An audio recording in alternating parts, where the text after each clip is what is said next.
How can Allah be your God when we should worship nothing but Allah, but you give a man a title, most worshipful master? That's first and foremost. Now, oh yeah, how you gonna call Allah your God and you worship Allah on the podium and give honor to the prophet, but then you call a leader of your craft most more worshipful master? Number one. Number two.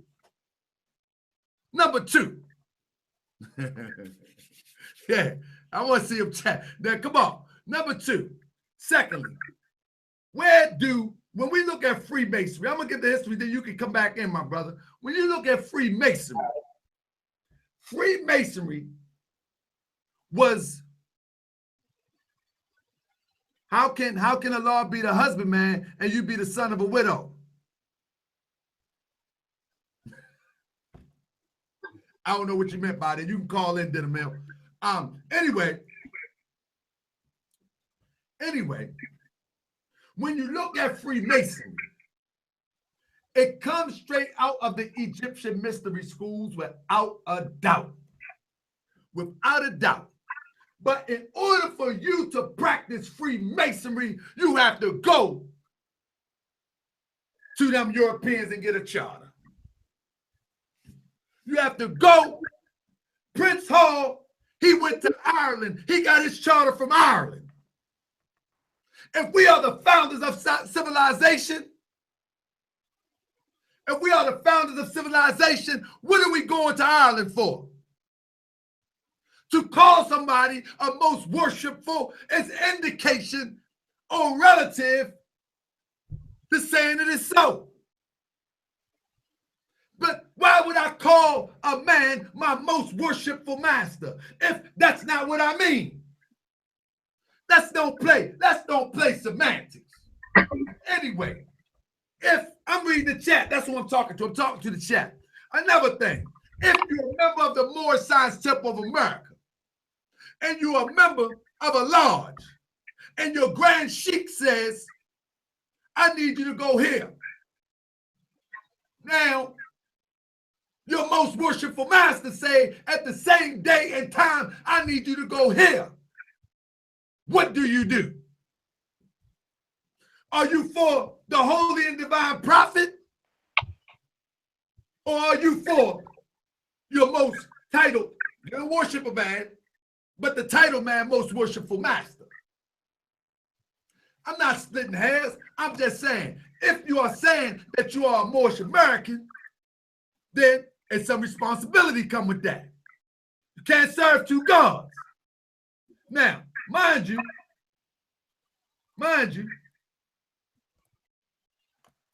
there's the good brother right there. That's the good brother right there. That's the good brother Prince Hall. That's what they say. I don't know. But that's what they say. Now, I think the brother was a very extraordinary brother. He was so serious about what he believed in, he actually put a school in his house to teach the children. He actually was a very community active in the community type of person. But the point of the matter is,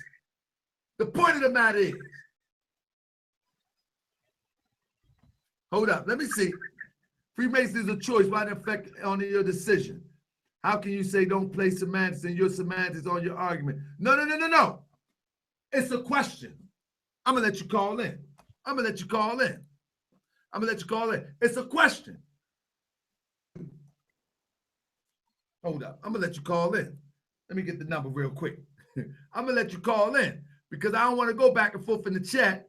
I'm going to let you call in and then we're going to see what you have to say. Because my point is that Freemasonry was designed by Europeans for Europeans, and like everything else, we said that we wanted in. We say that we wanted in. There's no different. When Martin Luther King said he wanted the integration, or our people want the integration. We want in. You know what I'm saying? Oh no, we got a Grand Master coming on here tomorrow. He gonna be on here tomorrow at 7 o'clock. The thing is, we're gonna start up right now. We're gonna start it up right now. Now, if brothers want to call in and they want to add something too before I go in a little bit further, before we start talking about Albert Pike. Before we start talking about Albert Pike. You know what I mean? Give me a minute. Let me get this number. Let me get this number up here. And y'all can ask the brother questions. Y'all can ask me questions. Because I see y'all want to know. I see y'all want to know, how can you be both? I'm going to tell you this. If the time spent trying to be a Mason, then spent building our nation, we will get a long way. We could get a long way. We could go a long way. Anybody, go in on it? Go ahead, my brother. You can go ahead. Go ahead, my brother. I'm putting the number. Okay. You know what I mean? When I talk about Prince Hall, it may have inaccuracies within that. And I'm talking about Prince Hall, about the history about this. I want to, say that it's inaccuracy in that. Okay. Now, for the particular thing, I'm going to be searching about it, what they really want to hear. I'm going to go ahead and tell y'all. This was going on. This was exactly what's going on. The Moors, who brought forth masonry to the people, not to the people, but to the Europeans, right? Okay? That is our culture. That's our culture that we taught the Europeans to civilize them. All right?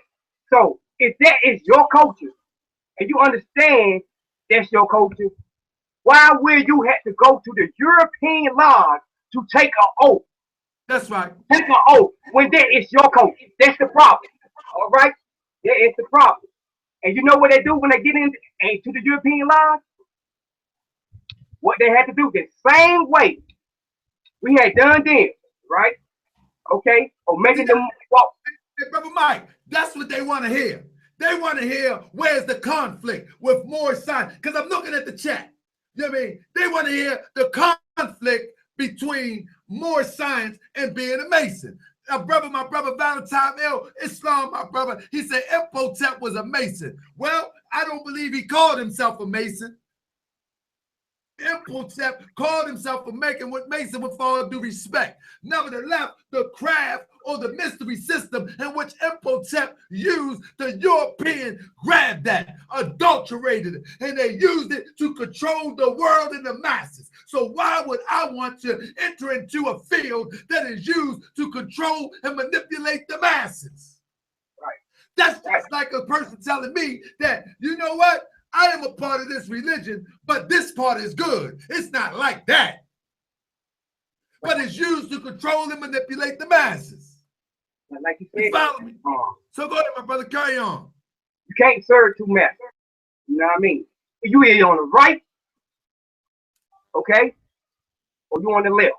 You know what I mean? There's a difference. If you the more by birthright is the sovereignty of the land and the culture, why would you need to go to a European laws and go back through the same degrees of the science that's already in your bloodline and DNA? Fact.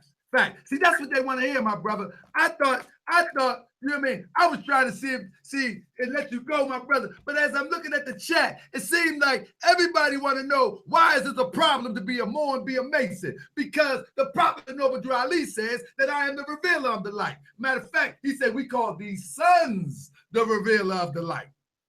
He said we call these sons, they was talking about John and Jesus, we call them the revealers of the light. And call it, let me see. We call these dudes, these dudes. They got me worked up. They got me worked up in this chat. You know what I mean? So the point of the matter is that the work and time that we spend in these organizations could be the same effort and work that we spend building the Moorish Science Temple of America, and then building our nation.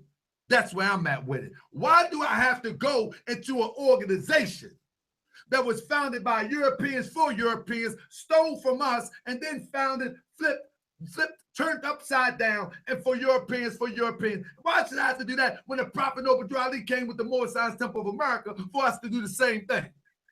Okay. All the charitable work you can do in the Moorish Science Temple of America. All the what is it all about? Well, this what's going on.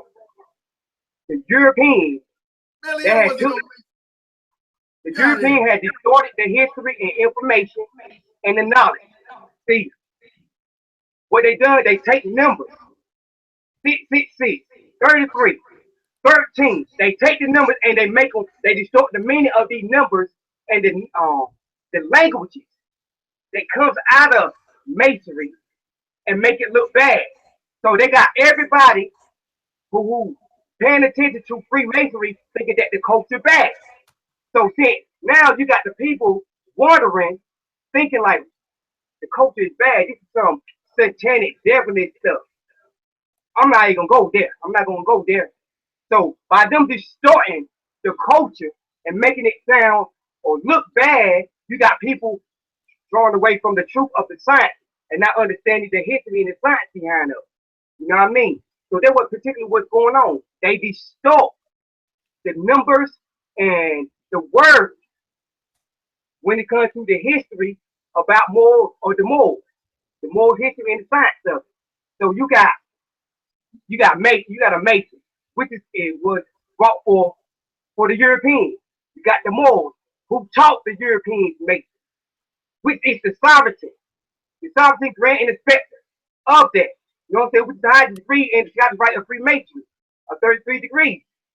So that's what they brought forth.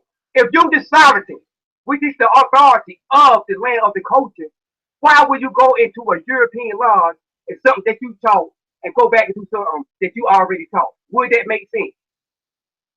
You know what I mean? So that's why I'm mad with that. My thing is this. My thing is this. This is our problem. We hold up, and then I go in with mine because we got a call here. This is what I like right here.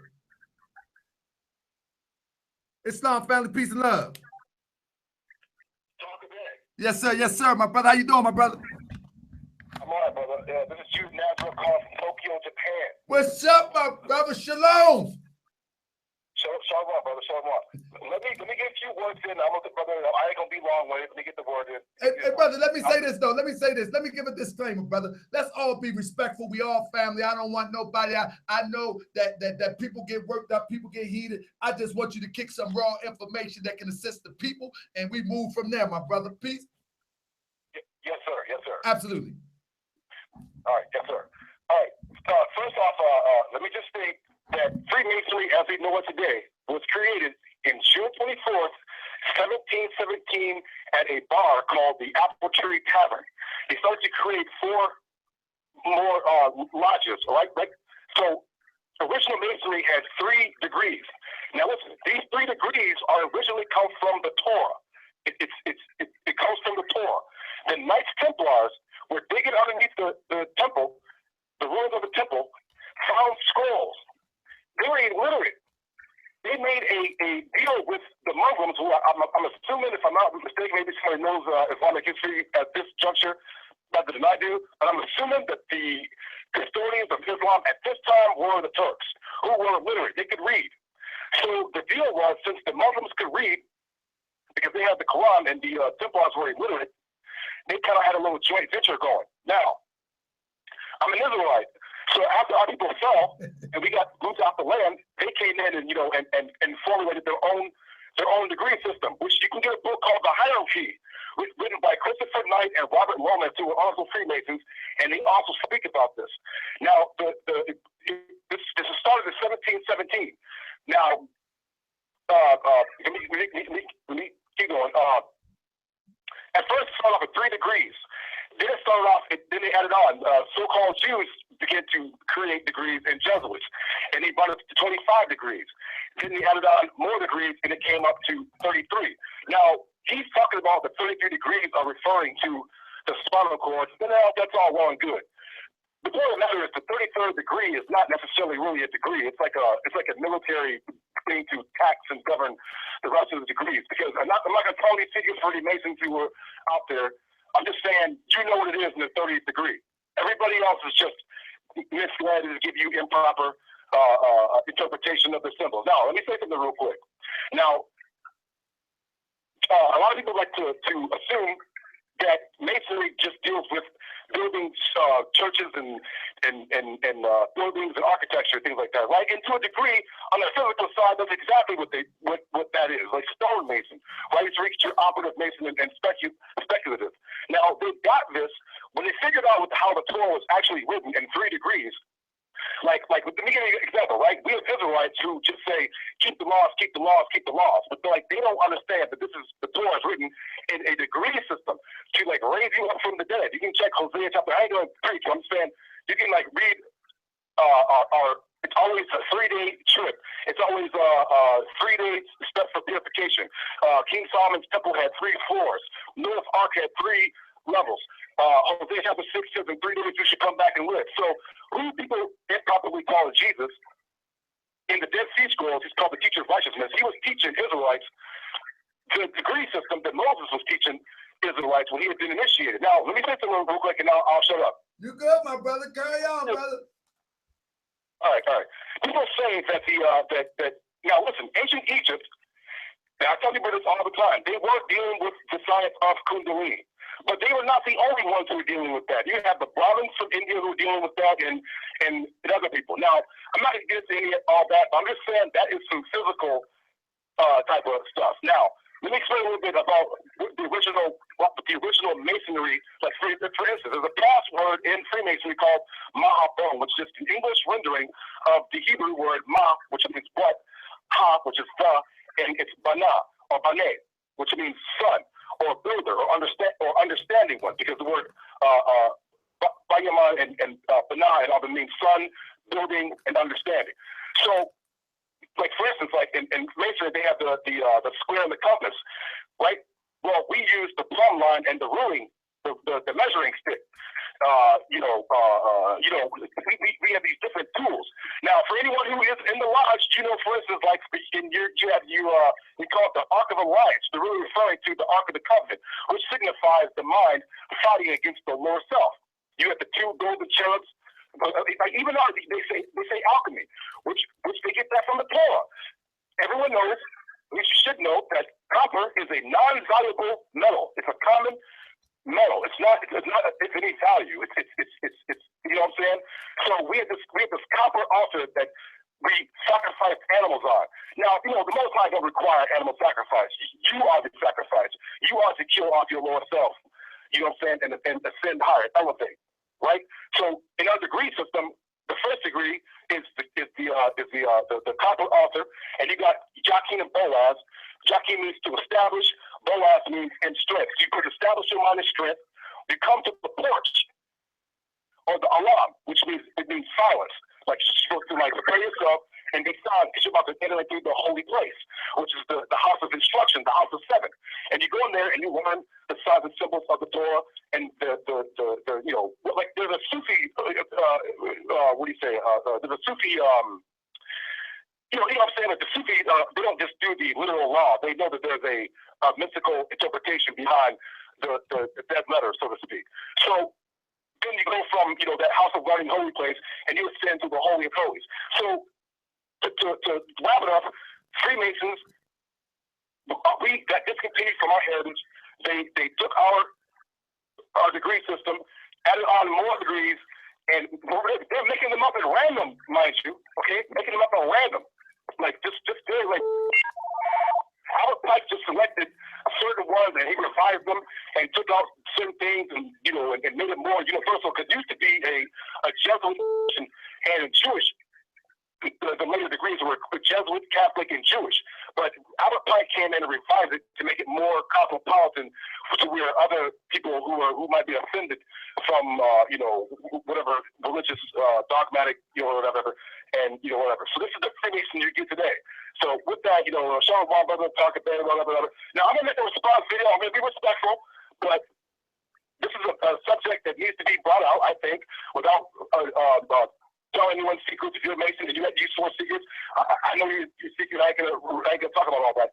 I'm just gonna talk about the origins of it Oh yeah, brother, do your thing, my brother. The thing is this, brother. We all got a duty. We all got a duty to dispense this information to our people. Now, I'm a Moorish American to the bone. And like, I just can't split my time somewhere else when I feel as though that I am guided by a divine prophet whose name is Noble Drew Ali. So I don't have time to split my time somewhere else. You feel what I'm saying? Just like you. Yeah, If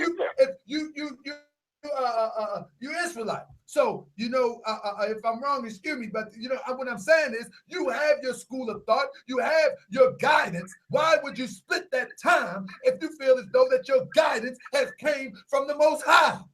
I don't have to split my time. You're right. You're right. You understand? Right. So I appreciate you, my brother. You one of the first brothers when I started this channel that reached out to me. You remember that? Yeah, I know, bro.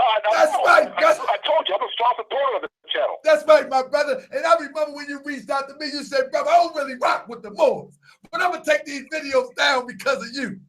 And I said, man, praise be to it. I said, that's my brother there. Because guess what? If I had offended you in any way and I seen your passion and the love for what you do for the Most High, I'm going to do the same thing. No doubt. So peace and love, family. I appreciate you. Shalom, brother. Hey, good show. All right. All right, thank you, my brother. So look, we're going to have a few brothers. They're going to ask you some questions. Let them call and ask some questions. They're going to ask you some questions, Mike Hitchman, because that's what they want. They want to hear you answer something. Like I said, I'm fundamental with the history, but I'm deep with the science. So, and I don't think, see, my brother T-Duck, shout out to T-Duck. T-Duck said, they don't want no information. They try to crucify. They try to crucify. So with that being said, what they trying to do, let me say this. Let me bring it down for a little bit. Hold on. Let me do this real quick. Let me bring it down and let me say this. I want to put this number in here. I'm giving somebody else the number real quick. I gotta look for my own number. The number is, give me 1 second, family. 239. I'm looking for the number. 363645. Okay. So listen, what I'm trying to do, T-Duck, you my guy, right? But what I'm saying is this. If I know for a fact that Europeans stole our information, and I know for a fact that they transformed it to dominate the population, what I would do, it's just me, I would try to get the information and bring it to the people that are being dominated. There's no secret that I would keep from my people. Not one. So people say, well, they got secrets in the Adap chamber. Well, in actuality, what you call secrets is actually lessons that are being broken down to be distributed to the everyday people. They're not secrets. There's something that's called, as Meek Mill said, it's levels to this. So one thing in the Adap chamber, you might learn something, but you got to chew it down and break it down and then distribute it. You don't conceal it to control.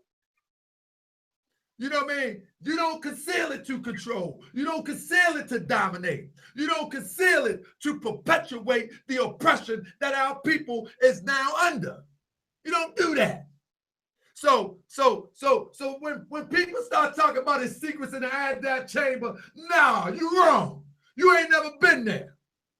And if you ain't been there, it's a mock one. Because what the Prophet Noble Drew Ali did, according to my understanding, is that he taught the high sciences. But now the high sciences was broken down for the everyday common people. It wasn't concealed. And people who say that, they got a misunderstanding of what Moorish science is and what the Adap chamber is all about. But when you go into Freemasonry, there is, first of all, you go in and get permission from a European to practice your own science. That's Right. number one. Right. That's number one. Now, somebody gonna get mad.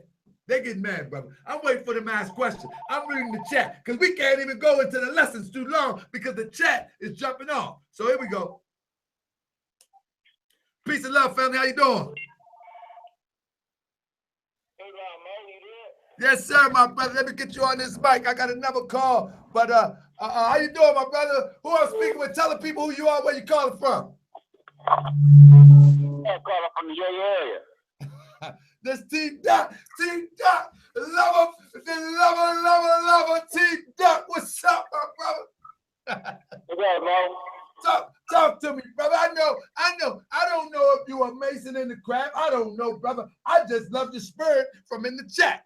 But if you are, come on, brother. Yeah, I am. But it's as simple as this. This is how I tell people. It's just like this. All right. First off, when you in Freemasonry, I could speak from my opinion and my experience as PHA Freemasonry. So first off, there's no recruiting. So no one is trying to get you to become a Mason, first and foremost. Second off. No. Where that come from? I don't think nobody said that. Yeah, and second off, everybody on the level. Your Grand Master, it's just an office. It's just a title. But no title goes above Allah. So you would never choose between your God and a man. You know what I'm saying? And no man can tell you what to do because everything is based on choice. It's a fraternity. It's not a religion. Okay, so, but the point I'm saying is that if you have taken an oath, do Mason, I know you can't give up too much now.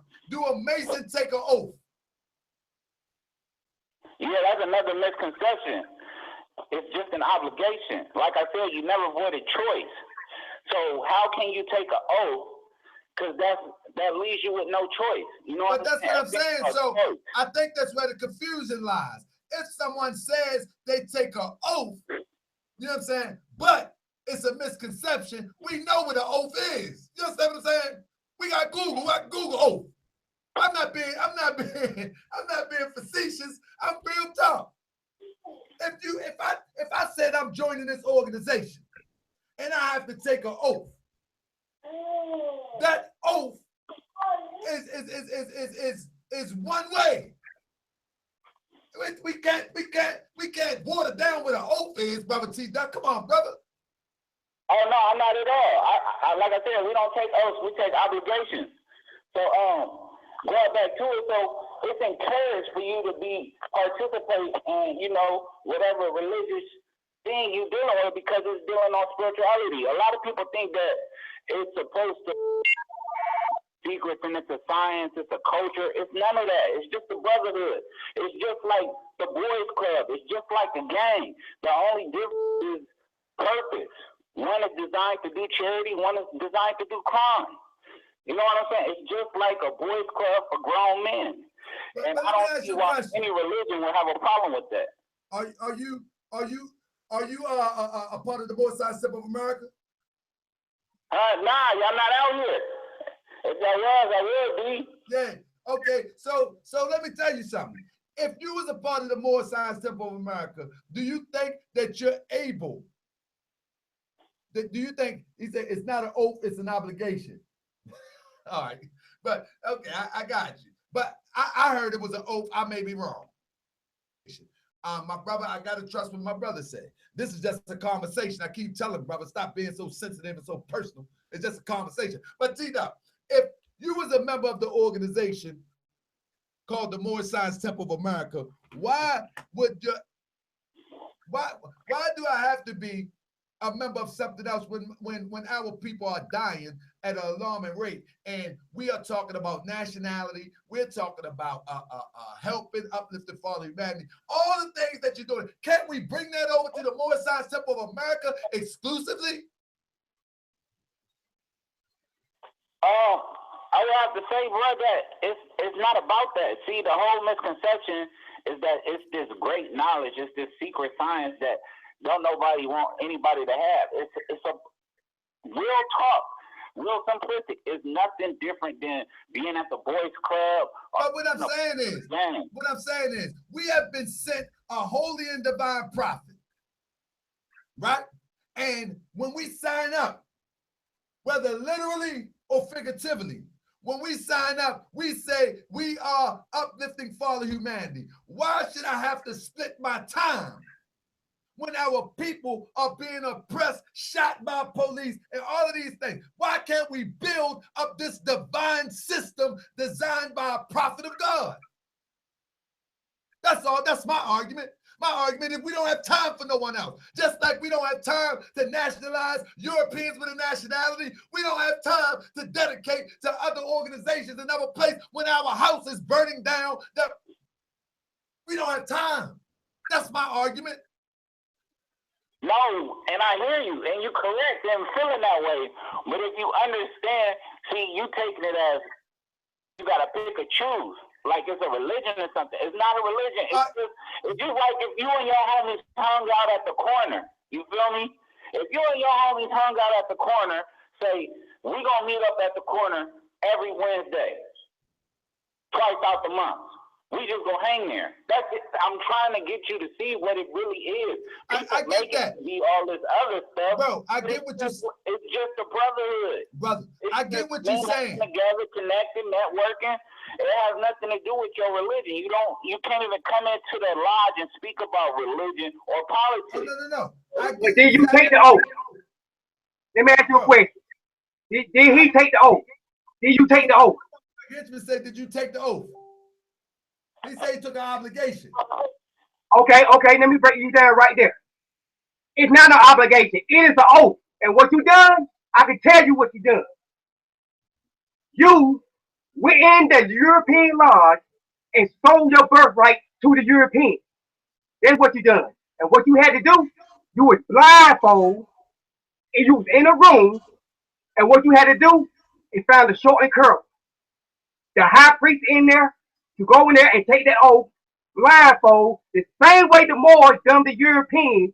That's where you get the riding the goat riders from, because they got so tired when they were taking the for different tribes of the Moors to the different tribes. You had the Days and the Elves and the Bays to the different tribes, which were not slaves but held as prisoners. But when they got tired, they had to ride on the goat. So they let it ride on the goat. So basically what he doing, took the oath and you rode the goat Rogers under the European power. That's where it is at. So you can't say there's no obligation. That's the oath. And you go around going up the goat of Mendez. Right here, we represent the relativity. That's what's going on. He's saying that you rode the goat. I say that you had to do the cable tow. Hey, you'll be amazed how many moles Freemasons. No, I wouldn't. I get it, my brother. I'm not trying to be offensive, but look, check this out, my brother. T-Dot, if Freemason is like a boys' club, why is all these rich and powerful Europeans are Freemasons that control the world? Is that a myth? Understand. It's they boys club only had the power. Our boys club just meet on the corner. That's what you're saying?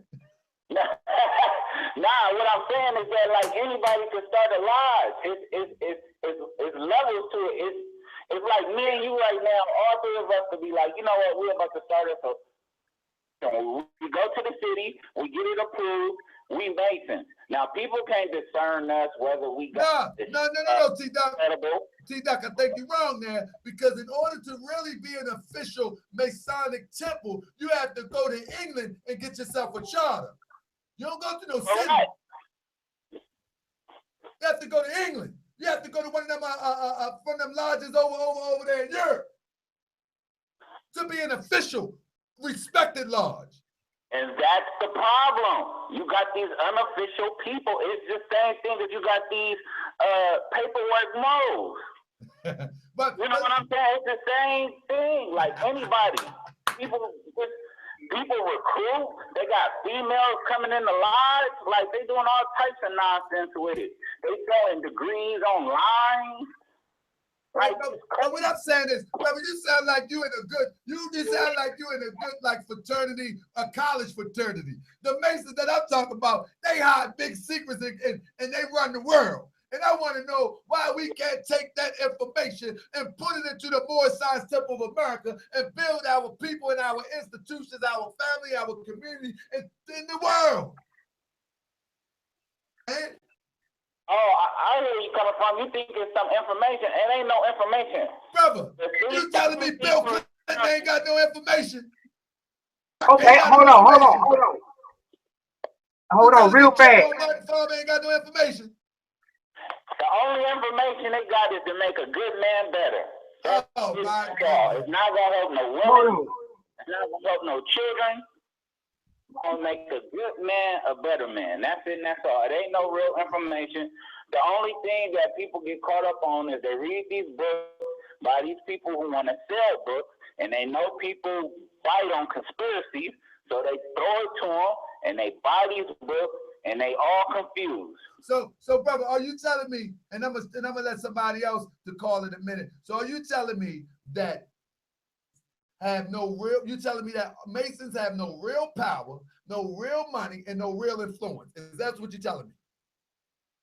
No, of course they do, but there's all types of Masons. That's what I'm saying. There's no one particular Mason. There's no one high. No, that's not what I'm saying. See, that's not what I'm saying. I'm saying that there is a great wealth of information that shows that Masons are the ones that are the power brokers of the world.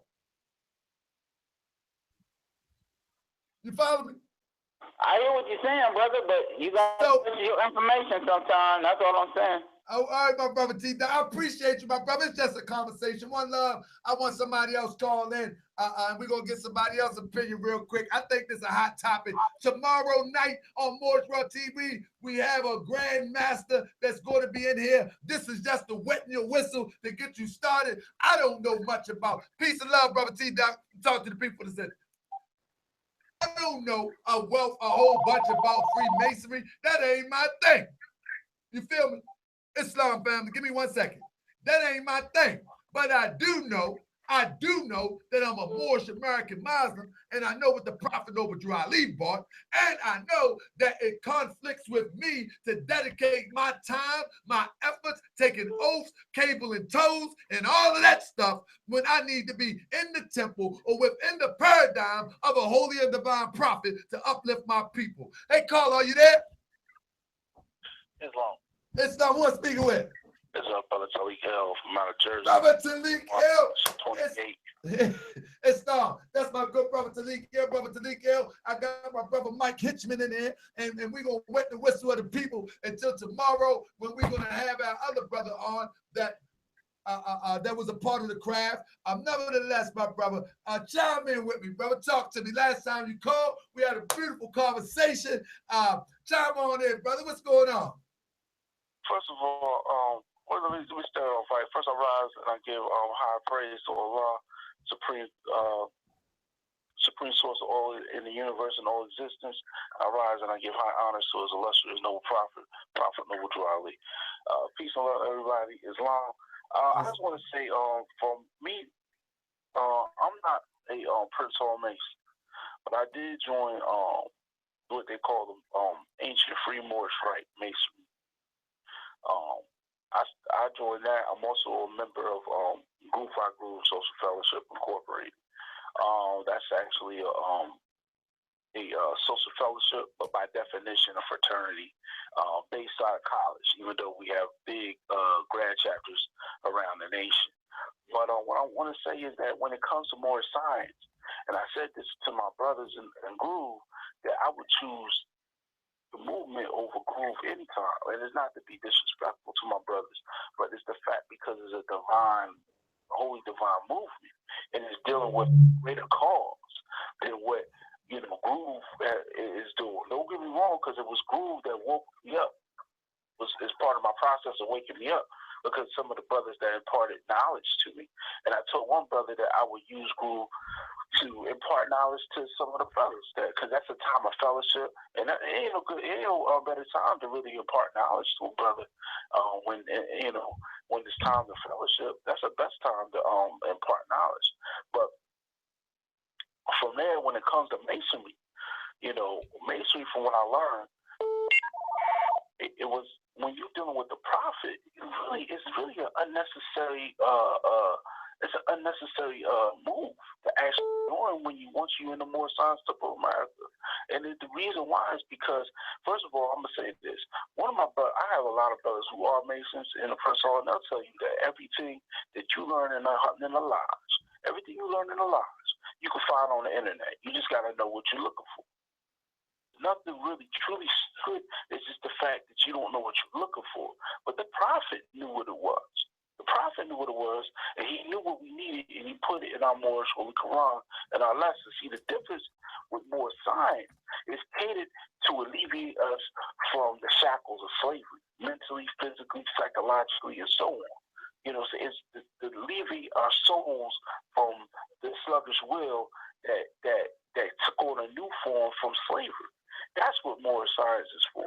When you're dealing with the one-on-ones, you're not just dealing with questioning us about and teaching us about our nationality, but you're dealing with how do we got here.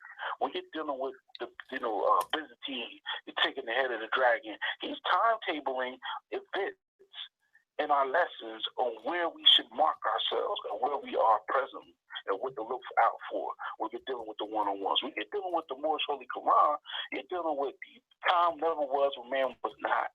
And you're talking about a wise man must trace himself back. And not talk about tracing yourself back using Ancestry.com. We're talking about tracing yourself back to man was not. Time never was when man was not. He can't trace himself back. There's limited, it's finite understanding with masonry because it's still from a European understanding. Even though it may came from Kemet, they only gave 3 degrees. They have a limited understanding of what the Moors and our ancestors brought. That's why they have not erected anything in the sense they only duplicated and copied. That's what masonry is, even with the European. You know what I'm saying? Because you do a lot of brothers on these chat or Purse Hall. I'm gonna tell you this. One time I got lost up in y'all heard of Lincoln Park, New Jersey? Yes, sir. Lost up in there because that's right near Patterson and another place, Wayne, New Jersey. I got lost in there, and they had like this big old big old golf course, and I didn't know where I was. I was driving, and I saw on the left side of me this big erected all white building, and it had a big square compass in the G. And I knew it had to be a Masonic temple. That was their golf course. They owned a golf course, but it wasn't no Prince Hall. It was the European. Yeah, brother. And brother Taliq, this is my problem. We join all of these organizations when we have been delivered by a holy and illustrious divine prophet. Right. If we stick to the script of the prophet, our job of delivery would be easy. But we join all these little organizations. Okay, a brother said, okay, well, you think the prophet was a Mason? Well, if he joined, if he did, I'm gonna give you the benefit of the doubt. I don't think so, but let's say, hypothetically, if he did. He didn't stay there. No, he didn't. Let me tell you this. I spoke to the Freemasonry, and not only that, I got confirmation with the document they have in the Ali's Bin chat. When we're talking about the Canaanite temple, when he said we organized under the Canaanite temple, that means he was using that temple to teach. That was a Masonic temple. It was linked to the Fellows. Noble Drew Ali supposedly was a part of that organization. But the difference was he was teaching us about our birthrights and our heritage, about being Moabites, Canaanites, and so forth. That was totally different from what the Masonic brothers wanted to teach. So Prophet Noble Drew Ali, eventually, he moved the movement to Chicago. The Supreme Master said that's where him and the brother Solomon had kind of bump heads, because Solomon wanted to make another Masonic organization. Another Masonic temple, that's right. Yeah, and the prophet didn't want to do that because he had bigger plans. See, the problem with brothers, and I'm not trying to, like I said, I'm not attacking nobody, brothers and sisters, if you're hearing my voice, you have to know what the prophet brought. He was not playing. None of your Masonic organizations are filed under what the prophet filed our organization under. They don't have home rule. You know what I'm saying? They don't have those particular advantages that recognize them as a nation state, as a body politic. We're a body politic. You know what I'm saying? I mean, we have to act like it. We need more people to help us function in that manner, but we have it down. The prophet set it up. He gave us everything to save a nation. You know what I'm saying? So that's the issue what's going on right now. And because no one, brother, this is the reason why people are going to the Masonic lodges, because no one realized what the prophet brought. Of course, we had the Great Schism, which happened when when we separated, people went this way and people went that way, and they took pieces of the movement with them, and so forth and so on. Okay, so we're missing some things, all right? But that doesn't mean we can't get them back. You know what I'm saying? But if everybody's concentration is somewhere else, it's going to stay missing. That's right. Exactly. You know what I'm saying? So we have to come back to put our concentration back into the movement, and you know what I'm saying, and try to gather those things and those understandings back so we can move forward. You know, if we're over in this place or that place or this place, and we're putting all our attention towards here and not necessarily to the movement, you know, then we're going to still stay stagnant.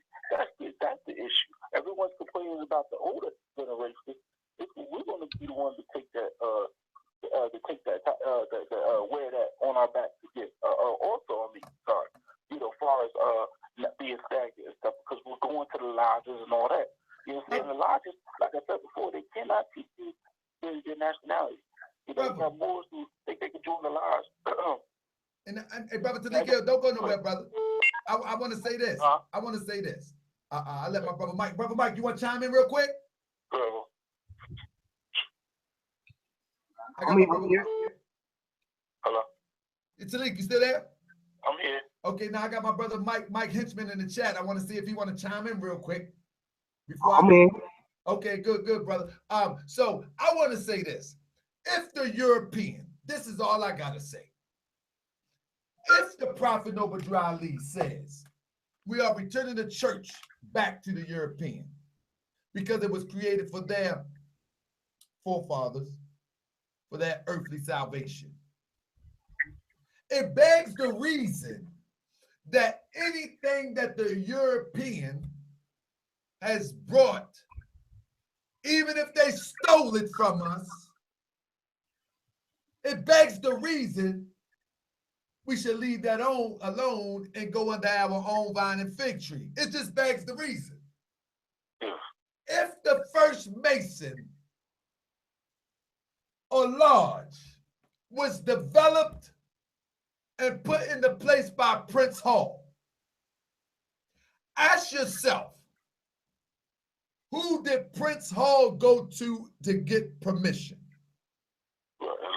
And if you are a Freemason, you also are following the same master as Prince Hall, because he gave you the permission. The prophet has said, the Prophet Noble Ali has known for saying, because people say, oh, well, that was his.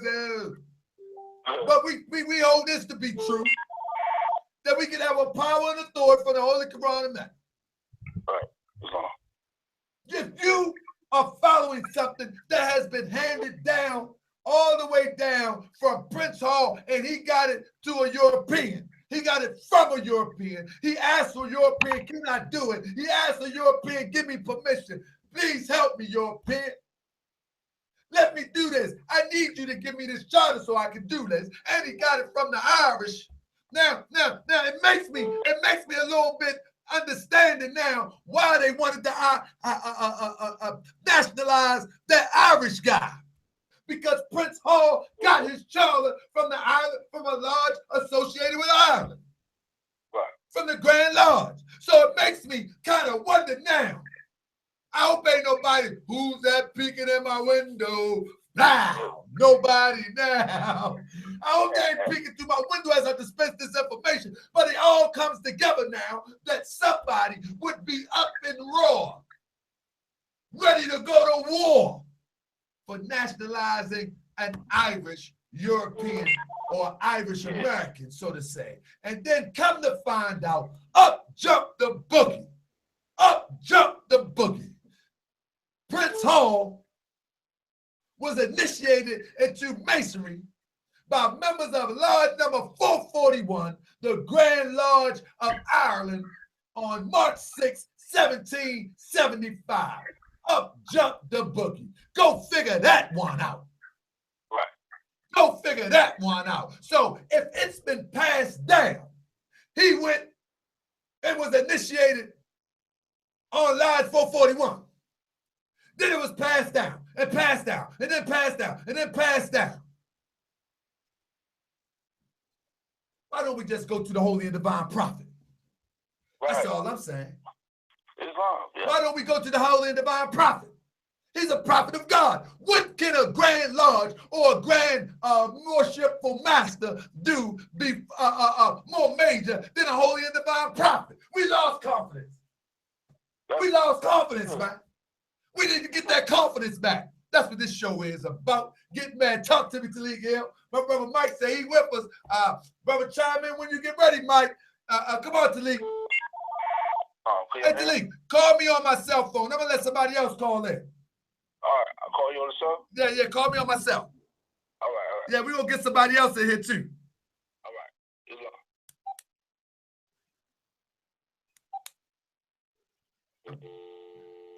All right, whoever just call back. Okay, here we go. Hold on. I got to catch my breath. I can work. Hold on. Peace and love, family. How you doing? What's up, bro? I'm doing well, my brother. How you doing? Who's speaking with? Where you calling from? You there? Are you there, family?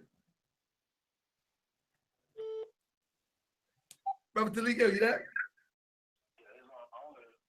Okay, hold 1 second. I'll try to get somebody else in there. Islam family, you there? All right, here we go. They're coming back. Islam family, you there? Yeah, this brother Taharka Bay. That's this brother Taharka Bay. Welcome to Moorish Science TV, brother. Let's keep it clean. It's only a conversation. No need to be sensitive. No need to get personal, brother. Talk to me, brother. How you doing? I'm doing good. Sorry, my phone is low on battery life. But yeah, I've been hearing a whole bunch of stuff. You know, I came in the conversation kind of late. But I just, first off, I think that if we go learn something, we need to learn the whole thing of what it really is instead of going on missing all of that, number one. Right. You know, I'm a Prince Hall Mason for many years, all right? And brother, what's your name first, my brother? State your name first. So I need to make friends with my brother because I don't have nothing against you. I want you to know that. Yeah. What's your name, brother? Oh, you Conrad. Compton's in the house. All right, yeah, brother. so, you know, and like I said, you know, I know a whole lot of different sources and stuff like that. I'm not going to sit here and claim to be an expert. But first off, let's just talk a little bit about Prince Hall, which that wasn't even his name, first off. Right. But, so first off, just like Noble Drew Ali was a great leader and important in the areas of, I guess you can kind of say philosophy and religion, Prince Hall was too. He was also like a Martin Luther King type figure or a Harriet Tubman type figure. He helped take a lot of slaves and get them, you know, up north and different places and get them there safely. Right. One thing, remember, he was an advocate for education, helped a lot of blacks get into the studying and everything. Absolutely, and he wasn't even born in America. Brother, first off, I agree with you, brother. I've studied Prince Hall and I've seen all the great works that he did. There is no question about that. Exactly, and he was a legit Mason. See, first off, there's a difference between Freemasonry and Masonry. Most people don't even know why they even call it Freemasonry in the first place. Right. Break it down real quick, brother, so we can get somebody else in. Break it down. Okay. Huh? I said break it down for the people real quick, brother. Okay. Well, first off, you know what I'm saying, and I learn something new every day. So, you know, but so far, this is what I come up. I might learn something new tomorrow. You never know. But first off, Masonry, you have to understand, and I'm not talking, there's speculative and operative. I ain't going to go into all, you guys can just look all that stuff up. A lot of stuff is accessible now. But when it comes to Masonry, you got to understand, you have different different groups of people. Let's just say, for example, I can use, I'll just say there's a place, say we in Scotland. That's just an example. I'm just using it as an example. Say, all right, and you need, and this is a fraternity. In order to go to certain places, you need to make sure that you're safe. You know what I'm saying? Right. Some people during that, a long time, even now, you're not really free to just go wherever you can go. And then you have some people, like you said, you have some black people who were slaves. You have some black people who were free and not free. You understand what I'm saying? So Freemasonry, like I said, freeborn, Masonry, and Masonry, two different things. Let's get that straight. So, and all of that Illuminati, and YouTube can mess you up because you think you look at all this Illuminati and Tupac and all this, whatever, and it's just all garbage. But I've met David in real life. I met David Icke before. A lot of that stuff makes a lot of money. It sells a lot of literature. You go to Barnes and Nobles or whatever store you go to, all of that stuff makes a lot of money. You will be surprised to see how much these books cost. I suggest everybody to go get a Masonic encyclopedia, different ones. Get them, get them a Masonic encyclopedia. And then another thing, a lot of the symbols, you think they're Masonic, they're not. A lot of these symbols are not Masonic symbols. They're symbols all, from different places, primarily Egypt and brought from other stuff, but these are symbols that are kind of, let's just say, universal symbols. It's just like Christian religion. Remember, you were talking about it the other day. You were talking about the Bible, how they took a whole lot of stuff and put it in there. That's the same way Masonry is. Stuff is still getting added into Masonry. If you go to Masonic and some Masonic lodges, they probably don't even wear shoes. Right. You know what I'm saying? Wherever you go is different. So, I'm just bringing some construct, to the whole myth thing. And I'm a scholar for real. This isn't not my area. Right. I am a real scholar for real. Hey, brother Comrade. My thing is, I like to initiate conversations. You know what I'm saying? Yeah. My position is this. I mean, take in consideration of what I'm about to say. My position is that I believe, I have faith, I have confidence, I have dedicated my whole life towards the understanding that God, regardless of how you see God, the omnipotent being has sent someone to relieve us of the oppression. I believe he came with every remedy to lift this oppression off of us. I believe everything. I'm telling you, there's not one part I don't believe. Now, forget that you might believe that this fairs have nothing to do with it, and I'm not saying you per se. Yeah, I got you. Forget that you might believe that that Moors believe some off-the-wall stuff. Forget that part. I'm saying that I believe that a holy and divine prophet sent from our Creator came to, in the same vein as Moses, in the same vein as Muhammad, in the same vein as Jesus, as people believe.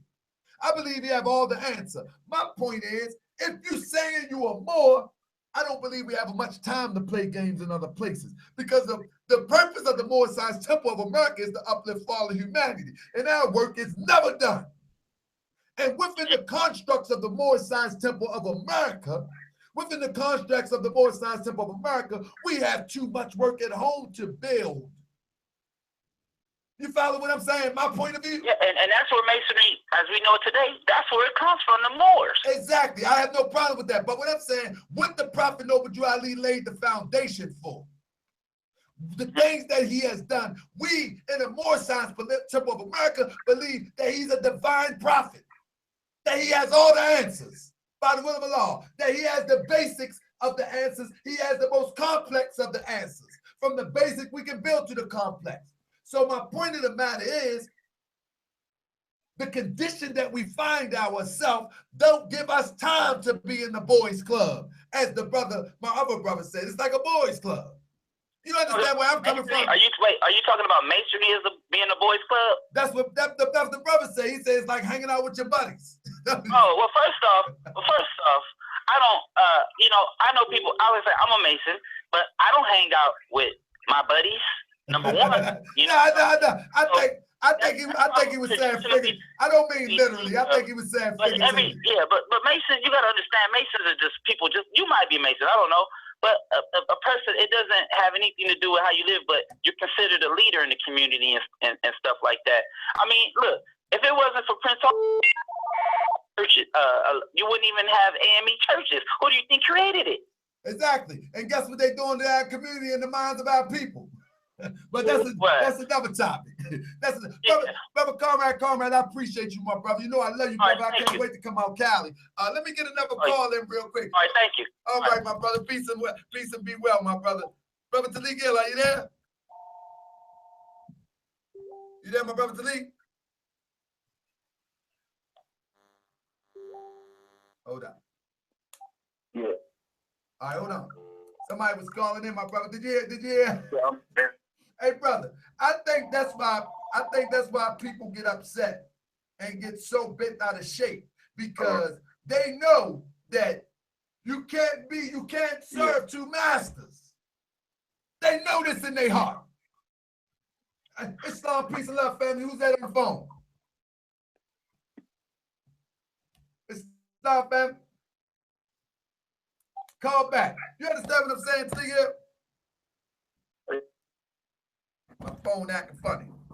This phone acting funny. I'm going to let somebody else call in for a second, then I'm going to let you wrap it up with me. Brother Mike, come on, Mike Henchman. Talk to me, brother. Tell the people your website. I mean, I'm just listening. I'm listening now. I mean, what I did want to build upon about is where you know, Freemasonry, how they got the name of Freemasonry.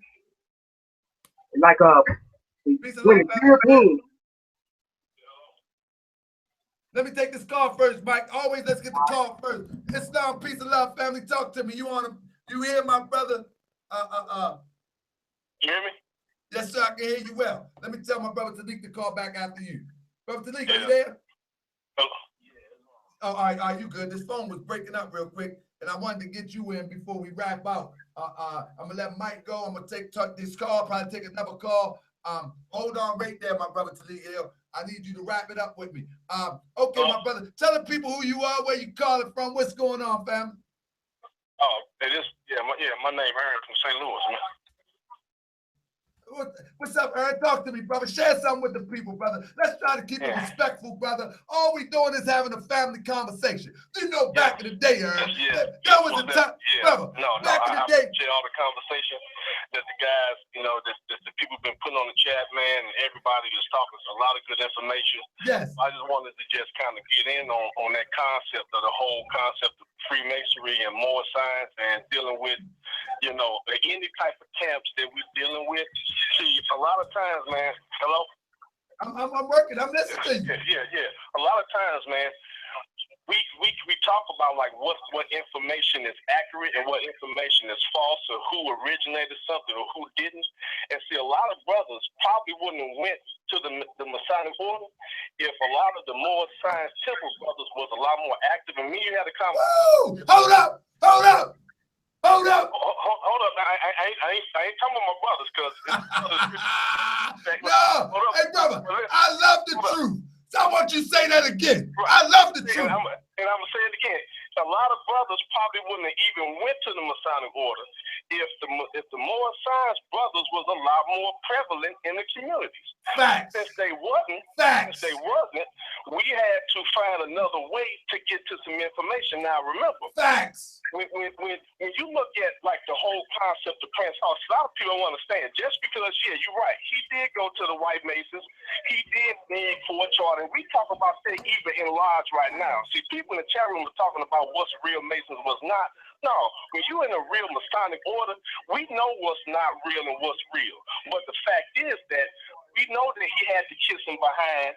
We know that he had to do all that stuff. But the reason why he did that was because at that time, black folk didn't have a lot of stuff going on. So he wanted to get something started for blacks and only for blacks, because the information that was stolen is more important. That if your people can get some information and start something, then we can start building. Unfortunately, the system of white supremacy destroys everything. So information that we got, we're not going to get it the way that we should, because white folks don't want us to You're talking about slavery. You're talking about Jim Crow. You're talking about all forms of the government that do not want you to learn nothing. Yes, so you're talking about making conversation with more scientific brothers every day. I got more scientific brothers in my phone. We got Hebrew Israelites. We got people that's timid. We got people that's Christians. Masonry is the only vehicle where all religions can come to on one accord and put their pseudoscience aside and put their religion aside and deal with trying to build communities. Brother, hey brother, I got to tell you this, brother. You did that. You did that. I hope y'all heard that. The brother said that Masonry is the only place where you can put your religion aside and your pseudosciences aside and basically get along and do something together. Now listen. And that's what, see, the people, see, real Masons know the difference. See, that stuff don't offend. Real Masons, they don't offend us. We don't get mad at people saying about the demonic crap or all that other garbage. That don't bother us because we know the real truth. See, when you a man on the inside and you really look through that third eye, you know better. See, I don't get offended. I just speak facts. Hey, brother, I got to ask you some questions now, brother, because I like that you don't get offended. So today when I put up the post said Moorish Science or Freemasonry. Now, I didn't say choose one. I just did it to be provocative so people like you, and I don't mean people like that, but you understand, my brothers, and I can cause interest to see what's going on. I am Moorish Science to the bone. I don't need no Freemasonry. I don't need no paid masonry. I don't need no masonry. I'm more Science to the end. You know what I mean? And my thing is, I love what you said about if brother was a bit more active, they wouldn't have to go to Freemasonry. And I agree 1,000%. So my job is to try to get people active and moving in the direction and the excitement of what the Prophet Obadiah Ali did back in the 1920s. But brother, since you're not sensitive, brother, why did some brothers take it to heart when I put up a flyer that was actually indicating that you should choose one? I mean, from your understanding, brother, I didn't get that. Brother, they was going in. They was calling me Sinetta of the Moorish world. They was calling me pseudo. They said, one brother said your views drop as if I do this for a living. You hear me? They were just talking all types of stuff. I had to block a few people because they were using crazy language. Brother, why do these brothers get like that? Well, see, that's because, man, they one track minded. They don't want to think outside the box, and they don't want to change their core belief because they see when truth is presented to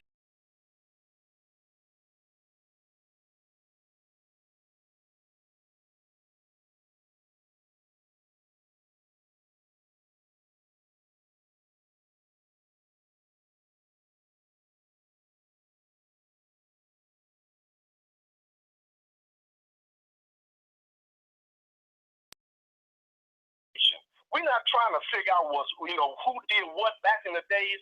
And I have another question, and I want to ask you just for information. Now, Prince Hall was born in he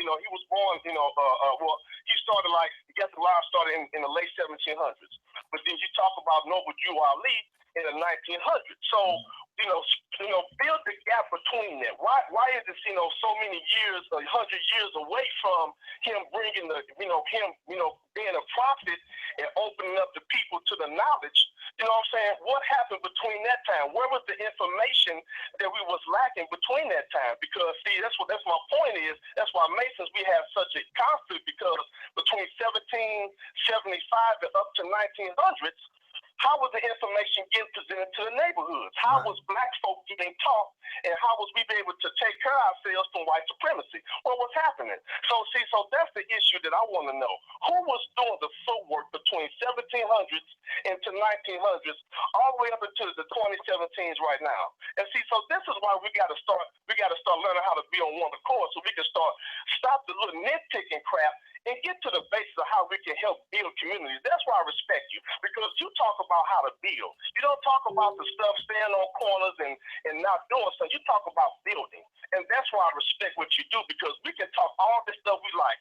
But when we can't build nothing, we just running our damn miles, man. Hey, brother, I agree 1,000%, brother. And you my brother, man, I'm trying to tell you. Listen, when I seen that the brothers was getting upset and excited and all bent out of shape because we were going to have this conversation, and we are going to do this conversation again tomorrow. We're going to do it again tomorrow because we got a part 2. We actually got another brother come on. Brother, if you hit me in my inbox on Facebook, we can have a panel on this panel tomorrow, and we can all build from a Freemason's point of view if you want to, you know. But the point that I'm saying, brother, I like the point that you made, that if the Moors were doing what they're supposed to, we would not have this. Because now you ask, I want to answer this question. You ask, who were there to dispense the information to our people? My thing is this, my brother. I believe that Prince Hall did a wonderful job. None of these Masons that I know made a school in their house, and they got the means to do it today. Right. Prince Hall did that. Right. None of these Masons that I know at their own by their own. I'm not talking about as a group. I'm talking about by your individual self. Said, I'm going to make a school because I don't like what they're teaching our children. I think Prince Hall did a wonderful thing.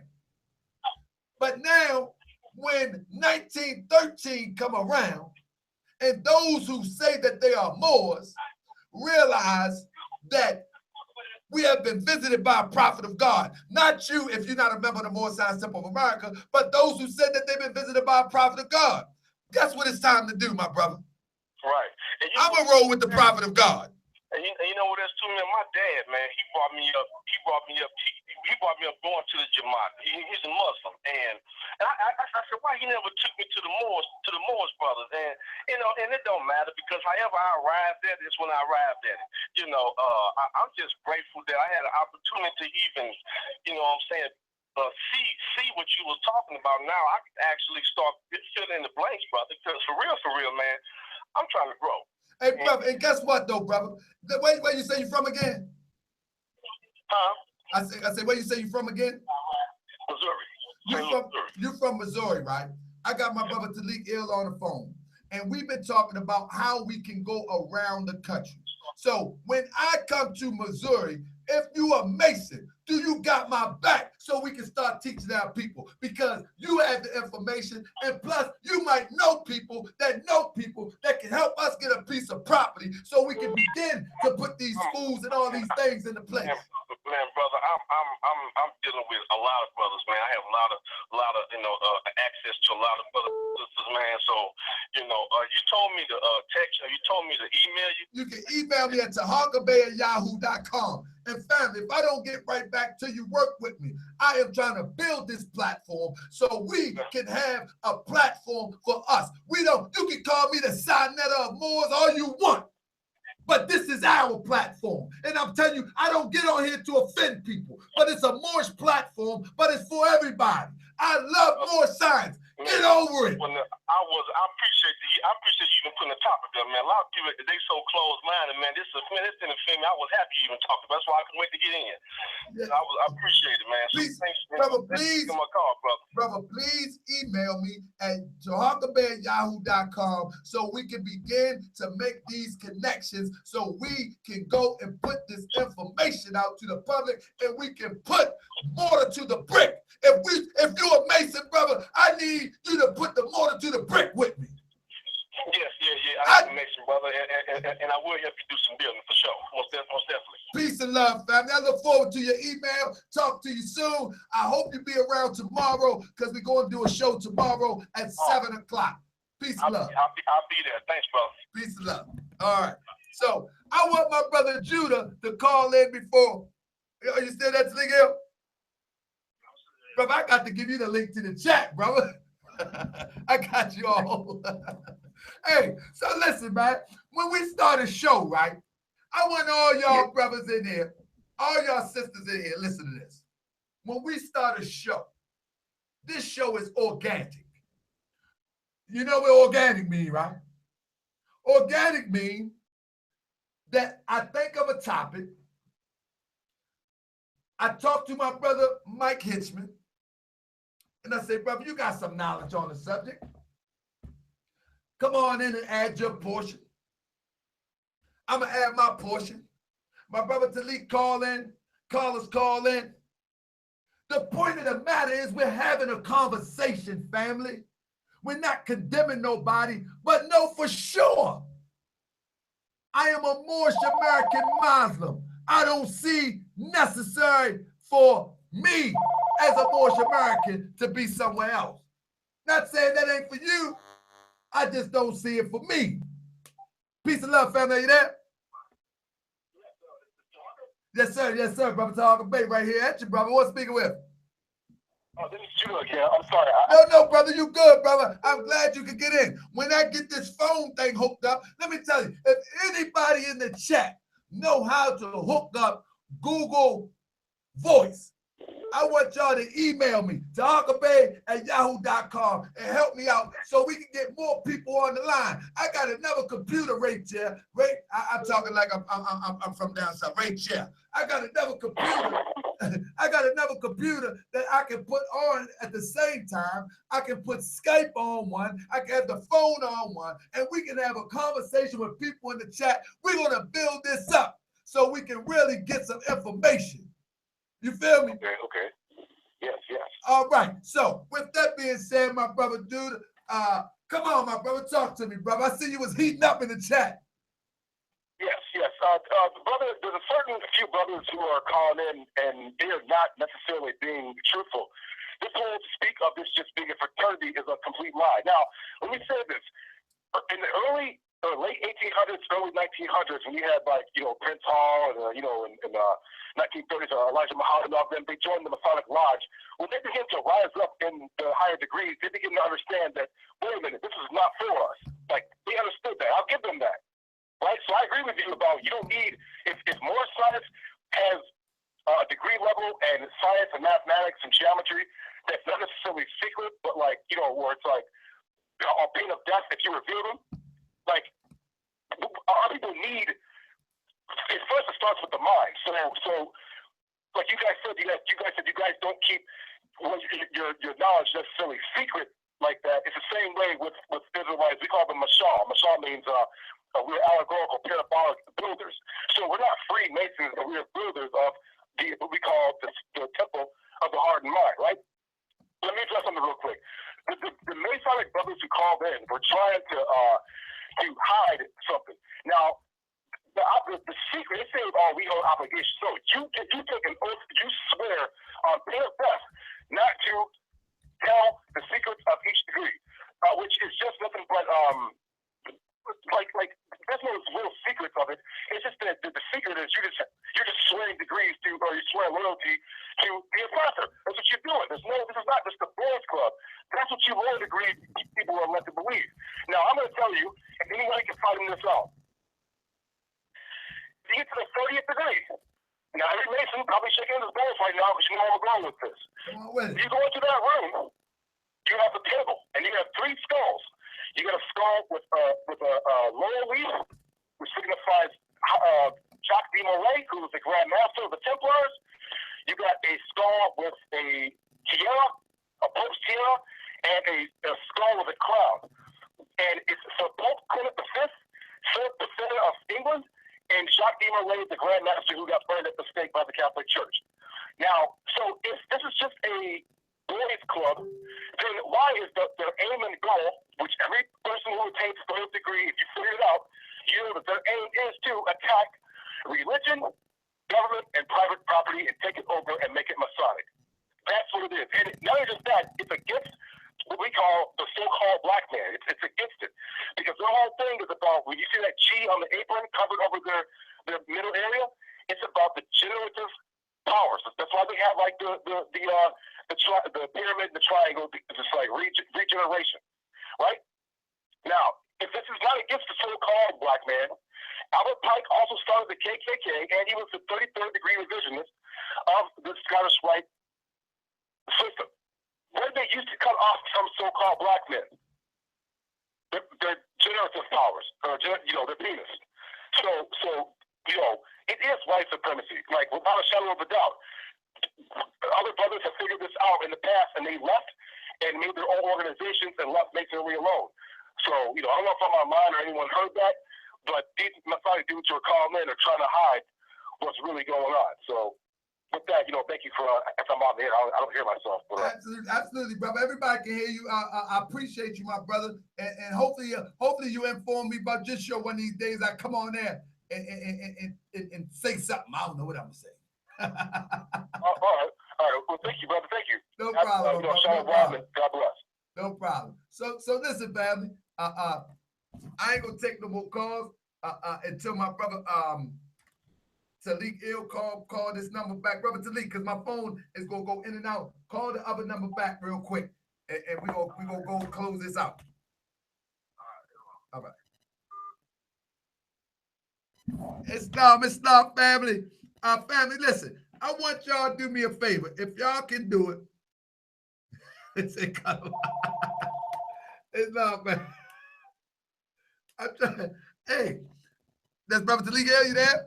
It's me. It's Stop. So you back on, brother. So come on. I know you've been listening. Let me hear you share something. I'm gonna read the chat for a second. All right. For this actually just touch on some things. I don't try not to jump around, but everyone, one brother from, I guess the brother was from Japan. He was saying that the Templars, basically came from the Templars. Templars were pretty much had a relationship with the assassins. The group of Moors that mastered in the art of espionage, if you want to call it, and so forth, so on. They left a lot of mysteries with the Templars. Now remember, the original Templars were assassins, were killed. You know what I'm saying? They were actually, they were hunted down by the Catholic Church as heretics, and they were burned at the stake. All right, so you have a breakage in the passage of knowledge. Later on, you have this individual, Ignatius Loyola, who pretty much came up over manuscripts and stuff that he found. Now, under a document I found years ago, it was actually under Wikipedia, they had sorted it, that he said that they claimed that he got his knowledge from the Desert Fathers. All right, the Desert Fathers. All right, you got to look at key terms. So who dealt with the desert? Who were the ones who were combing the desert? It was our ancestors. It was the Moors.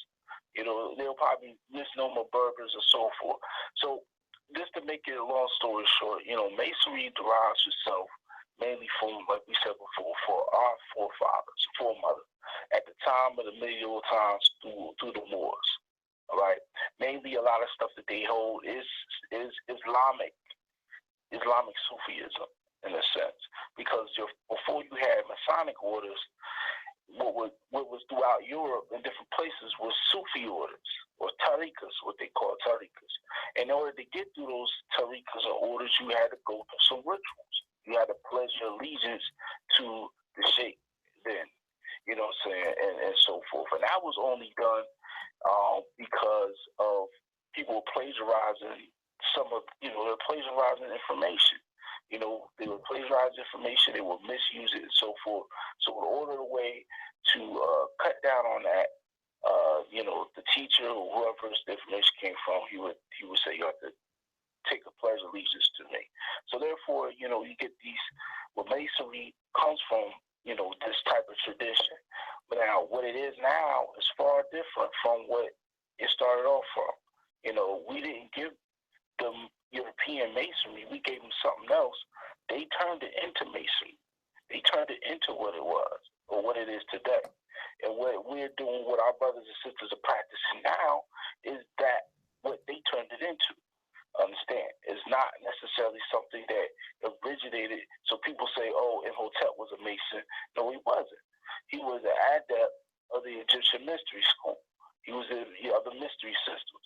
There was no Freemasonry in the sense of what it is now. Yes, that's the point I was trying to make too, my brother. Yeah, we keep saying that the Moors was Mason. No, the European adulterated the system of the mystic system and called it Masonry.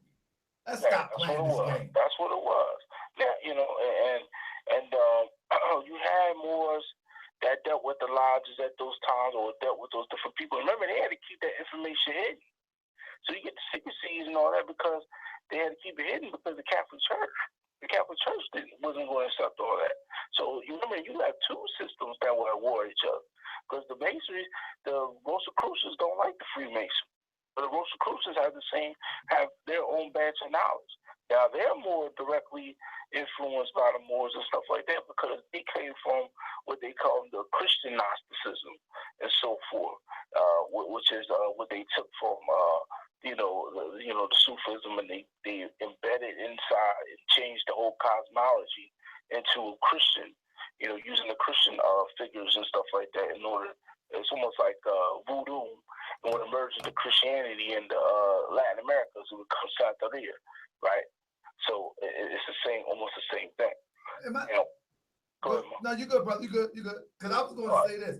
I just put a picture, and we all seen the one of J. Edgar Hoover. Why is it that our oppressors were Freemasons? Why do I want to be what the oppressor is? I don't get that one. Well, it is like this. Like, it's a tradition. It's American tradition. That's apple pie. So brothers and sisters, you will try to be embedded with the traditions. And remember, we don't have what's it called a rites of passage. Right. We don't have a rites of passage. So we don't have a priesthood. So every society, especially that we built, had a priesthood, a rites of passage, and they had a priesthood. Right. They had some type of system where men and women or so forth will go through to get to a higher level of existence. So that's what Masonry, or if you want to, Masonry, what it's supposed to be doing. And some levels it brings you to higher status because you got more network, a larger network of individuals you can build with, whether it's business or other things and so forth and so on. So it's good for networking in that sense. I have no qualms against that, saying on that level. What my qualm is, or whatever my issue is, is that when they bring it into the Moorish Science typical America, where you have, and I've been around, and Moors have told me how they use, some Moors who deal with the Masonry use Masonic tactics in the temple. You know what I'm saying? They use certain things, and they put it in the adept chambers, or certain temples, because there's and that's the issue, that I had, where Moors say, well, stand on your square. Prophet never stood on the square. Stay on the square. Hey, bro, I fell into that too. I start saying that old stuff too, bro. Yeah, I can't. Recently, check this out, bro. Check this out. Recently on Facebook, the brother Tyrone Bay, Islam, peace to brother King, Chicago, him and I believe brother Kerry and Dale, and I forgot someone else. They had posted the picture at the first convention, and he had one picture on the side. It was two copies of supposedly the same picture, but the prophet's feet were different. A different position on one, and it was a different on another. One, he had a 90-degree angle. His feet was at a 90-degree angle. The other one was at a 45-degree angle. Right? It wasn't like regular. He was staying first. So what they said was somebody had switched his feet, in the picture to make him look like he was standing at a 90-degree angle, like a Mason. Mm-hmm. Yeah. So you have the trickery, and this is what the temple and the leadership of the temple is talking about. Now, if you join the lodge, you want to claim your nationality. I'm not going to block you from that. I'm not going to block you from.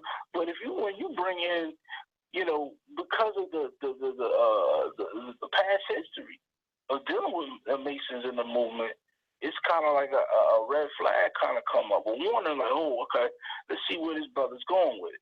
Because and that's the issue, and that's the I guess the bad blood, or not bad blood, but that's where it kind of gets a little hazy, and people get feelings and stuff like that. But people got to understand the past history and the trickery that's been done, in the movement by people who were affiliated with the lodge. Because Prophet, when he was moving, brother, he was moving. He was getting people, and people was pulling people out of churches, So, a church minister, he a Mason, he's linked, he's getting banked. People from, politicians, he was gaining power and influence, and he wasn't even using the lodge. And guess what, though? Feel some type of way about that. And what you gonna say? And you know what's funny to me? How a brother will point out that the Prophet Noble Drew Ali pulled out some of these brothers out of the lodges and we voted for them. How silly is that? It's still our brother. If they're going to work in the interest of us, I don't care if you're in a church or in a lodge. That's the unique thing about the Prophet Noble Drew Ali. When you read the history of Prophet Noble Drew Ali, if you get this book right here by our good brother, Temple 11, Brother Azim Hopkins Bey, he has some answers out of this book about, I think, the cafeteria workers. And when you read this story about the assessment of the job that the cafeteria workers were doing, you'll see some names in there. And not all the names had bays on them. Not all the names had ills on them. And when you read some of the old and I'm talking about like 27, 28, when most people had bays and L's. You will find that some people didn't have bays and L's. What am I saying right there? The Prophet Noble Drew Ali wasn't caught up on that. He was trying to get us to work together for the better good of us as a whole. That's why he said, while up making a speech, do not speak radical against the church. Right. Or any member of any organized group, because the aim is to make the conditions better for us as a whole. So as I say, why would I have to join one organization when I was relieved or given help by God through a divine prophet? I'm not speaking radical. I'm just saying I'm in my lane. People can take it how they want to, but I'm in my lane. I don't see that as speaking radical. I need to stay in my lane. That's not my lane. Right. It's somebody else's lane. Right. I need to stay in my lane. Now, Moorish science is predicated upon the uplifting of fallen humanity, not the uplifting of people who subscribe to call themselves Moors, not the people that subscribe to calling themselves Moorish American Muslim, not the people that subscribe to calling themselves Asiatic, uplifting fallen humanity. But here's the catch. All people must worship under their own vine and fig tree. Right. Charity starts at home. Right. We can't put out somebody else's fire while our fire is raging. That's crazy. And the Moorish Science Temple of America is designed specifically to address every problem we have, even to the emotional psychosis that we find ourselves. I just made that one up, but we're going to use that one. Emotional psychosis, because our people are so emotionally bent out of shape that if I put two stick people that represent two guys with affairs on, they lose their mind. Yeah, bro. If I choose one between Moorish or Freemasonry, people think that I'm ready to attack a brother that's a Freemason. Right. We need to wake up. And that's what these, real quick, Talia, that's what these lessons are all about. Get out of your emotions. Yeah, well. And within the bounds of righteousness. Yeah. Hear with patience. Even if you have to hear with patience my absurdity. Hear with patience. Solely information. What you scared of? Yeah, well, it's simple. It's just, I think, like I said, the attention has to be geared back to the movement, and it has to be taken serious. Like Supreme Grand Sheik had told Supreme Bailey Hill, had told me one time, he said the Moors, stop taking it serious. When you stop taking it serious, then your mind goes into other places. You know what I'm saying? And you know, you don't necessarily look at your own grass or your own home. You're in other people's houses looking and stuff like that. You know what I'm saying? There's nothing wrong to go and visit, but the thing you still gotta attend to your own home. You know, yeah. Brother, I agree with you 1,000%. We're gonna wrap this up real quick, but don't go nowhere real quick. Let me let my big brother, Mike. Man, come on, brother, close out and say something, brother, before we go up out here. I hit your mic. Hold on, let me unmute your mic. You need to unmute your mic. I can't. I think I can, but I can't. I don't know what I can do, but I'm seeing that. No. Can you hear me now? Okay, there you go, my brother. Talk to me, brother. Okay. I know you was about to teach on some metaphysics, but these people, man, I tell you, our people, something, they about to go to war with you about the metaphysics, man.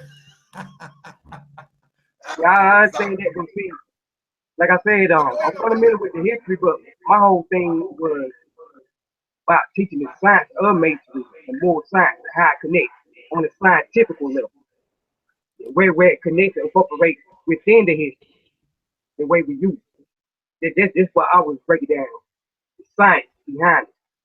So, but at the end of the day, if we can understand these fundamentals, Moorish science was brought forth masonry to teach the Europeans. So the whole idea, if we understand that Moorish science was brought forth to bring forth masonry for the Europeans to cultivate them, civilize them, why would you need to take an oath and go back into the culture that your fathers and mothers and ancestors already had taught? That don't make sense. That's the basic concept that the people need to understand. So, by that being said, we as the people need to understand this. More science is our culture. That is our culture. We the Moors, that is our culture. So why do we need a European permission to go into the lodge of a culture that we already had taught them to uplift them? So that's my whole argument about the whole situation. You understand? I definitely agree, my brother. I definitely agree with that. I believe that the Europeans took the high sciences. Our people are so gracious. If we see right now a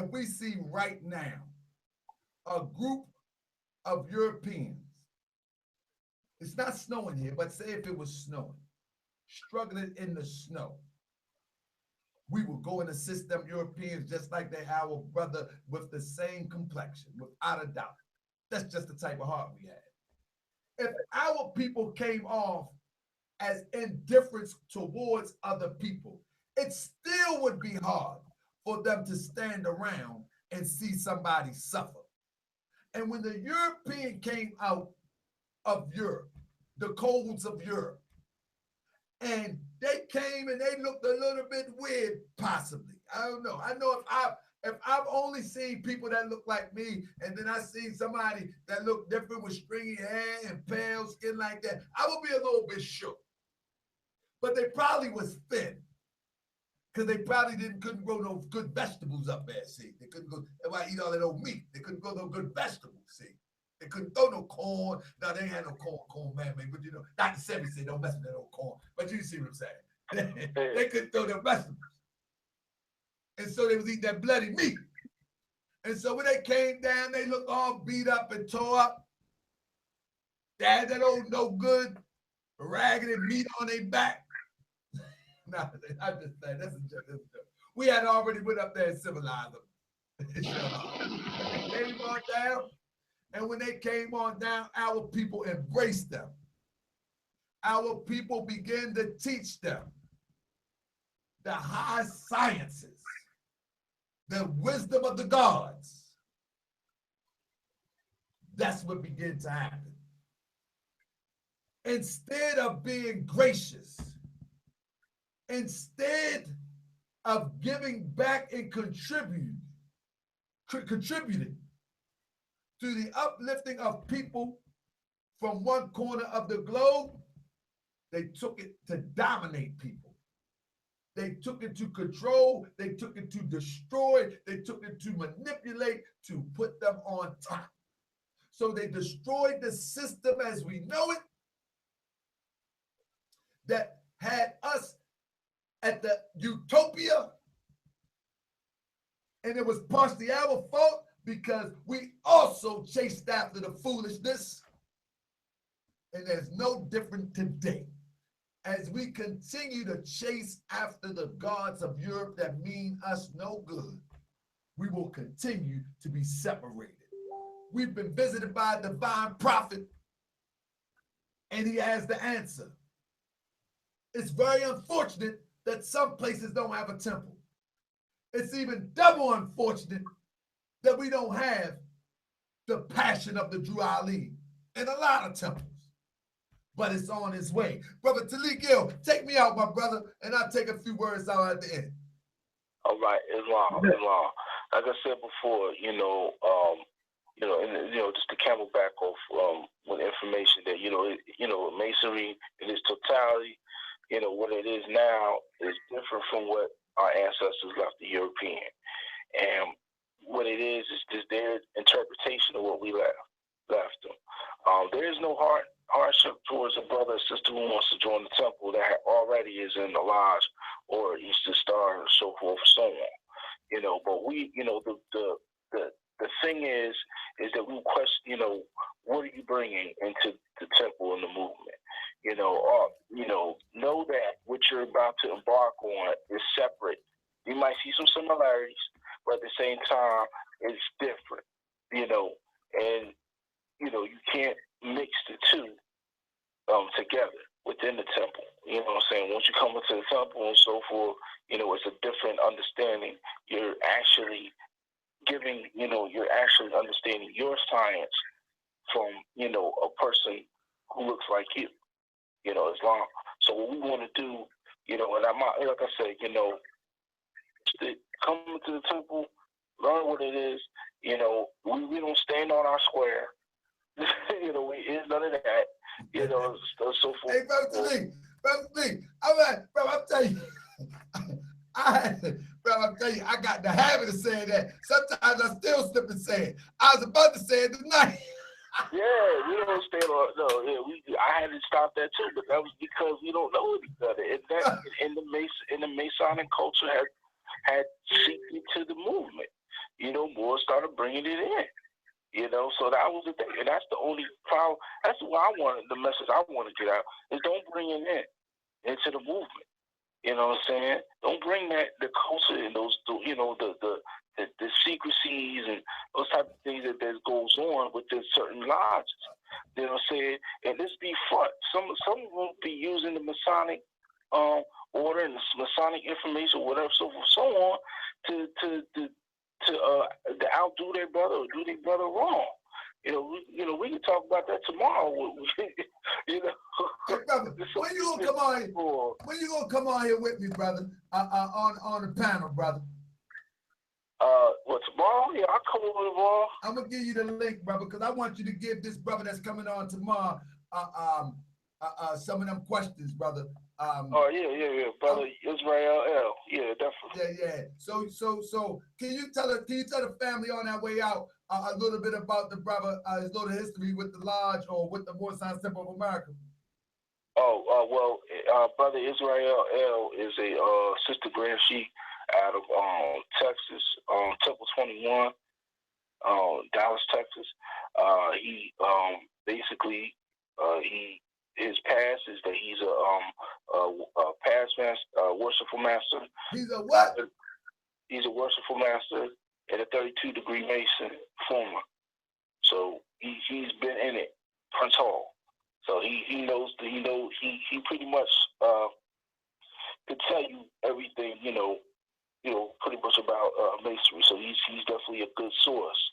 I spoke to the brother, but he'll tell you straight off the bat. He said, once you come into the Moorish Science Temple of America, and you become an adept, he said, there's really no reason for you to continue with the Masonry. But he'll tell you why. I'm looking forward to it, bro. We're not going to say no more. The show tomorrow is going to be 7 o'clock promptly. This is a busy brother. He only going to be available for me for an hour. We already started this first segment. We will continue tomorrow. And the tomorrow segment, I'm going to put in there that we're having a former 32 degrees, something like that. Y'all will see it on Facebook. Please, if you are subscribed, if you're not subscribed to the channel, subscribe. If you are subscribed, make sure you hit the bell button. Hit the bell button, because the bell button will give you the alert on your mobile device. Oh, it will. I tell you, it's amazing. It's amazing how this thing works. I tell you, it'll pop right up in your browser, and then we can get ready. So the show will be at 7. We already said he wanted to be at 7, so we go long. And we're not going to be that long-winded, because after we do that show, I'm going to see if my brother Talik Ill can stay in for an hour, and we're going to break down some more science lessons. Me and him, we're going to play some ping pong. We're going to play some Moorish Science ping pong. We just going to, the Moors back in the day said, a good Moorish American, a good studious Moorish American can throw up a Quran, and whichever page it land on, he can build on it. Now, we ain't going to throw up the Quran and all that. I might, as long as I hit the desk. Just throw it up. Whatever page it land on, we can build on it. Can you handle that, brother Talik L? Yeah, I can handle it. Hey, bro, that's what the old Moors used to do. I ain't gonna tell you where we did that. We did that back in the day. We did that back in the day, where we would just throw it up. We just throw the Quran up. Boom. Let the pages fly. And when they fly, boom. Brother, take that. And then we got to build on it, brother. If you ain't know your lessons, see, back then, all these Moors talk a lot of stuff. See, back then, brother, you felt like a fool if you couldn't study these lessons. You wasn't getting in those circles.